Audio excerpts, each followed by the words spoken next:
player Will.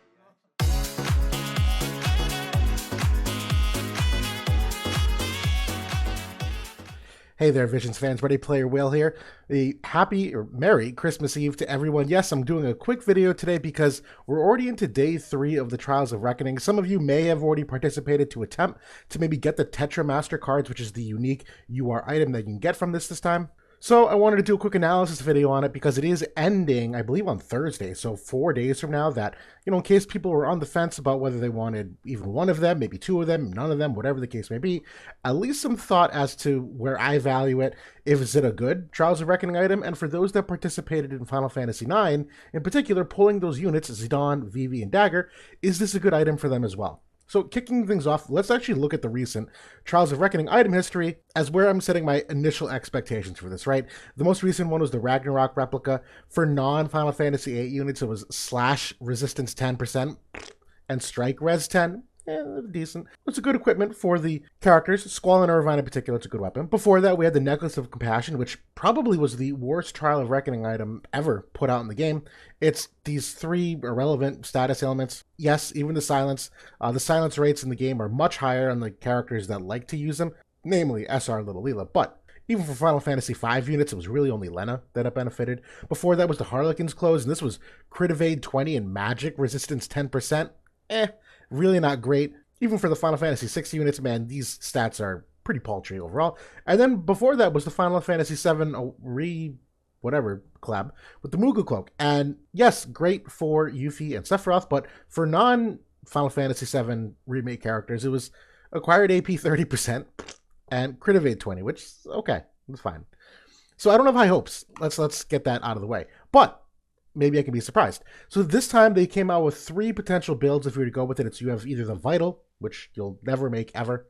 Do ignore this first one, or the Shield or the Barrier. I think Shield or Barrier are each viable in their own sense, but the unique ability that it's been given to all characters in the game is Unit Res 10 and Crit Evade 20. Honestly, we're off to a good start. Unit Res 10 here for any character that equips this is actually very valuable, but let's look specifically at what they add for the Final Fantasy IX characters. For Dagger, it's HP 20% and Spirit 10. For Vivi, they gave Human Killer 20 and then 50% status element resistance to Poison and Berserk. And then for Zidane, they gave him Human Killer 20, same as Vivi, with Defense Pen of 30 as well. So now we're going to go through each of these characters individually, and then we'll look at the overall, all characters, what you have for comparable items. For Dagger, that HP 20%, now hers is very much about potential Truststone min-maxing, so keep that in mind. Her base HP is about 3,300, so normally the 10% HP Truststone passive that you have on almost the time, or I would hope you do, is 330 HP. This gives her a total of 660 HP instead, so 330 more, and it alleviates having to have a HP 10% on a Truststone passive. Now, her typical left side, in terms of what I would normally recommend for Truststone passives, is HP 10%, Luck 10%, some kind of element resistance, and then another kind for whatever meta you're seeing. That's why I always say matchup specific. And then potentially a status ailment 1 and 2, that 25% resistance to something, just because we are in a bit of a magic meta at the moment, right? Well, now what this does is for the left side, it allows you to remove that HP 10% and really put in anything. You could either go for a third kind of element resistance, you could go for a weapon type resistance as well. I know she's very negative to missile, maybe go for missile 7 just to make that less negative, or maybe some extra strike res depending on the character you're seeing, or the extra element res. The bottom line is that it's just some extra Truststone versatility, which is kind of small. It's good, it's kind of small. But for the other attribute, that Spirit of 10, the thing is that the Spirit of 10 is in the box stat that we call, and the reason why we call box stat is there's 2 different kinds of stats in the game, just to recap for everybody, is that there's the stats that's like on the item itself, and then there's the attributes that are added onto the equipment item. Now, the easiest way to differentiate between the 2 is from wotv calc itself. The reason why we call them box stats is because down here at the bottom, these stats are in their own little box. And so there's 2 different kinds of stats here. There's the kind that are on the main stats of the item, and that's the top half here. And there's these ones that are in the box stats, and these are the ones that you need to worry about overlap with Truststone passives because they'll never stack. It'll just take the highest of the 2. And so for here, Spirit of 10 is special because it's in the box stat, which means it will stack with, let's say, a cloth that has very high spirit on it on the main stats. This will stack with it. And not only does she retain that full extra 10 spirit, regardless of what else you might equip on her, but let's make two damage assumptions here. The average damage DPS has 50 spirit pen, and Dagger on average, let's say, has 40 spirit. That's common for many of my builds. Well, normally, if you're at that 40 spirit, against an enemy with 50 spirit res pen, it's really only 20. Here's the thing though, Dagger can further reduce that by 30 on her main ability. That's her big whole shtick. So that means that really and truly, against normal builds, she'll face them with 32 spirit of herself, just because she can further reduce that penetration. But when she has 50 spirit instead of 40, you're basically retaining a little bit extra. So against a normal enemy, 50 spirit pen, well, you'll have 25 instead of 20. So technically you'll take 5% less magic damage. And if you were to imperil their spirit res pen, you'll keep 40 instead of 32, so you'll actually get 8% more. So against that magic niche, this does have some decent applications for some percentages of damage reduction.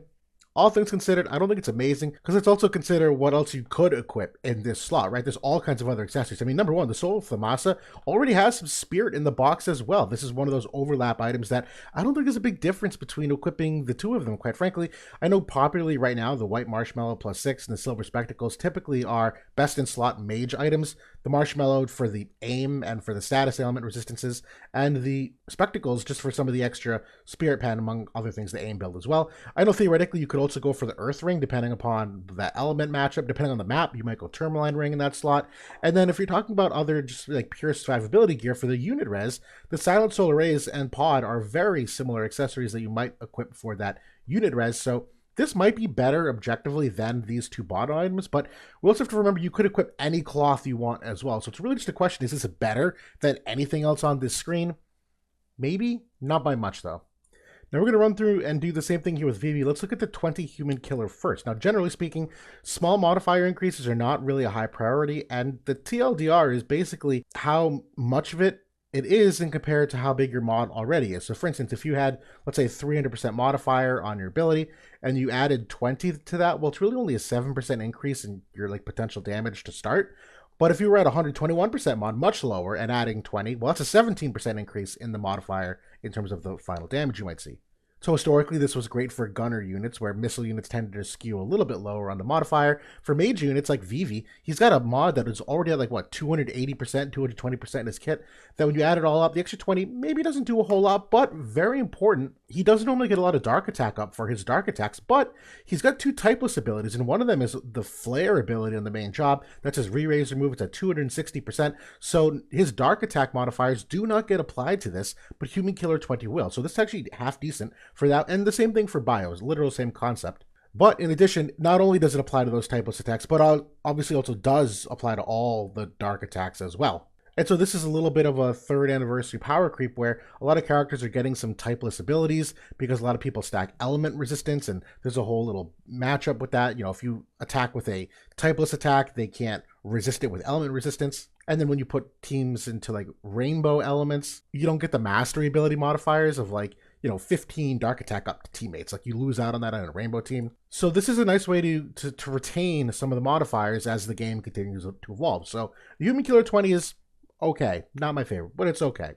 But the elements, you know, let's look at the 50% poison and berserk. The thing is, he's got 50% to paralyze and stop innately, 10% to stun. Yes, this gives him 2 more of the 50% kind. It's really just a question of how prevalent are these status ailments for you. And against Soul, Poison definitely is a good one. And in general, a top tier play, the Vega TMR, which grants Berserk upon hit, is a very popularly used TMR. And so this Berserk res obviously is very good for that meta and game-changing status ailment as well. So overall, this is not a bad one either. It just hinges on how important is Poison and Berserk res for you, because it's the same kind of argument as Dagger here, where your typical left side for Vivi, HP and luck 10%, you might go element res 1 and 2 and status ailment 1 and 2. Well, now, if you were formerly equipping Poison res and Berserk res in these status ailments, well, now you can either do 2 other ones. Maybe you throw in Sleep and Slow, or maybe you throw in 2 more elements. The bottom line is he gets some Trust Stone efficiency by doing this, but it really only depends on if Poison and Berserk res is meta where you are. And I would argue it kind of still is. So for the moment, I still like this a lot. For Vivi, again, it's kind of a question of what are the other options? The White Marshmallow is really strong for the sleep nullification, which isn't a part of this. And obviously he's the same as Dagger, where the Spectacle's a really good one. So again, depends on what status elements you're trying to hedge against. But the Genji Glove, also really popular for the extra magic damage. The Pod Accessory, the same idea. He cannot equip Sol Arrays because he is a male. Only female units can equip the Sol Arrays. But these are popular ones. And theoretically the Tourmaline Ring and the Dark Ring as well, same as before, or any cloth. So again, comes down to, is the TOR item better than any of these? And the answer is depends. Again, depends on the ailments that you want more than anything. I don't think so. Vivi, depends. Now for Zidane, we're going to look at the defense pen of 30 first. We're just going to flip this around real quickly. So number one, we'll cover this again in a second. Zidane struggles with job passive abilities because he needs to maintain, as the power creep of the game has dictated, 40 penetration of both slash resistance and defense. Now, a Trust Stone passive only gives him 10. If you wanted to go up to 20, like the Thornlit accessory, we'll see soon, you'd only get up to 20. So this already is a significant upgrade from what other accessories you can give Zidane. So it's a best in slot from a defense pen perspective, and it competes with the passive itself. 30 defense pen is not an enormous fall off from 40 defense pen on his passive. Yes, it's worse, but not enormously so, because you can still get defense pen from 10 on his vision card if you pulled for it, 20 from the Ultros Esper if you have that, or theoretically you can even get 10 from an attack Trust Stone set bonus, which I normally don't recommend. We normally recommend agility Trust Stones, but Zidane is already so darn fast, you could probably sacrifice 6 agility and have him still maintain relative turn order, so he actually is a decent candidate to go attack set bonus on the Trust Stones. So immediately, I think this is the best attribute so far that we've seen. The 20 human killer, here's the thing. It's the same argument as Vivi about the value of 20 modifiers, if you will. And he's got no typeless ability, so this does not apply to it. But Zidane has a follow-up attack on his main rend ability, which benefits the most from man killer, crit rate, and crit damage. It's the same thing as the follow-up attacks that you see with Bartz and Irvine.